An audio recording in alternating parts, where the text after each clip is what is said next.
Catherine Ney est avec nous. Bonjour Catherine. Bonjour Dimitri, bonjour à tous. Les obsèques de Philippine auront lieu tout à l'heure à Versailles. La tragédie a provoqué un choc dans tout le pays. Notre compassion pour sa famille, ce sera un chagrin irréparable. Mais le pire, c'est de se dire qu'elle n'aurait pas dû mourir. Le Maroc donnait son accord pour son extradition 3 jours plus tard, après sa libération. Et la juge, pourtant, avait noté la dangerosité du meurtrier présumé. Mais ça, c'était le droit. Oui, depuis Montréal, Emmanuel Macron a évoqué ce crime odieux, partager la douleur de la famille, mais c'était pour mieux exhorter le gouvernement sur un ton de prédicateur. Il a dit il fallait chaque jour mieux protéger les Français, le faire, et moins dire. Mais qui visait-il ? Bruno Retailleau peut-être, qui dans sa passation de pouvoir s'était donné une mission, l'ordre.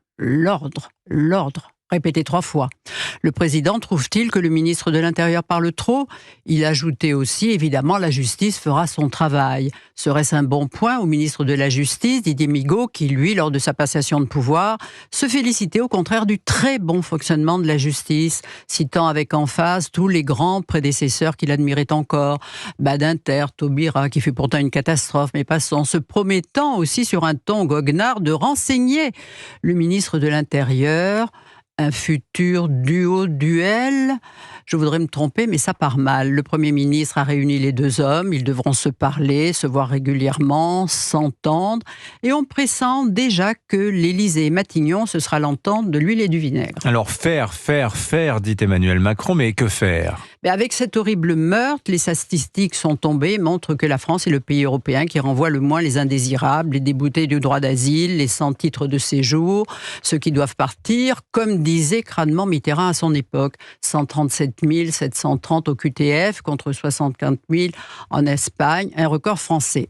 Mais revenons au duo Migaud-Retailleau. En 2020, alors qu'il présidait la Cour des comptes, le premier avait apposé sa signature sur un rapport sur les procédures d'éloignement qui concluait qu'elles se heurtaient à des difficultés objectives qui avaient peu à voir la détermination des pouvoirs publics. Concluait, c'était l'affirmation qu'un gouvernement n'avait pas grand-chose à faire Et c'est tout le contraire de ce que dit Bruno Retailleau. Ah oui, qui lui, en 2022, avait réuni un colloque sur l'état de droit et la démocratie, parce que lui, il croit que lorsqu'un gouvernement veut les choses, il peut les parvenir, mais il dénonçait aussi les héros de l'impossibilisme.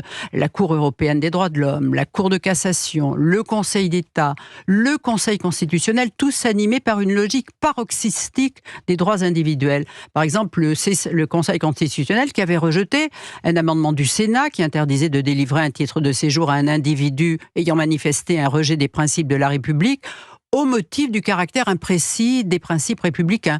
Il y avait aussi cette décision de la Cour administrative d'appel de Bordeaux qui statuait qu'un ressortissant bangladais devait bénéficier du droit d'asile parce qu'il était asthmatique eu égard à la pollution de son pays d'origine. On a vu aussi le rôle du Conseil constitutionnel après le vote sur la loi immigration. Oui, arraché avec douleur au Parlement par le 49.3. La loi contenait des mesures toutes venues du Sénat pour mieux contrôler les entrées. Mais Emmanuel Macron s'était réjoui qu'elle soit passée, mais avec ce bémol tout de même. Il demandait au Conseil constitutionnel d'enlever des choses qui tout de même ne lui plaisaient pas tout à fait. Le Conseil constitutionnel, qui lui avait fait remarquer qu'il n'était pas une cour d'appel, les avait néanmoins effacées, prétextant non pas qu'elles étaient inconstitutionnelles, mais le fait qu'elles n'entraient pas dans le cadrage de la loi. Mais si d'aventure une autre loi les reprenait et était votée, là, il ne la censurerait pas. Vous voyez, là, on rêve. Donc, conclusion, Catherine, l'état de droit en France ne procède pas de la souveraineté populaire. Oui, ce qui est curieux, c'est qu'aujourd'hui, sur l'immigration, l'insécurité, les scores sont vertigineux. 80% des Français demandent au gouvernement plus de fermeté, de sécurité, de vigilance. Ils ont peur. Mais curiosité, on voit que plus d'un gros tiers des élus dans l'hémicycle, la gauche, les Verts, la Macronie, ne sont pas du tout sur cette ligne-là. Ils sont mus par une idéologie qu'abandonne aujourd'hui la plupart des pays européens. Il est intéressant de voir Olaf Scholz, le socialiste, qui ferme ses frontières, d'ailleurs sans prévenir ses homologues. Il agit. Le Premier ministre anglais, socialiste, qui rend visite à Giorgia Meloni pour lui demander ses recettes pour contrôler l'immigration. Voilà, faire, comme disait le président de la République hier. Merci beaucoup Catherine Ney, signature Europe.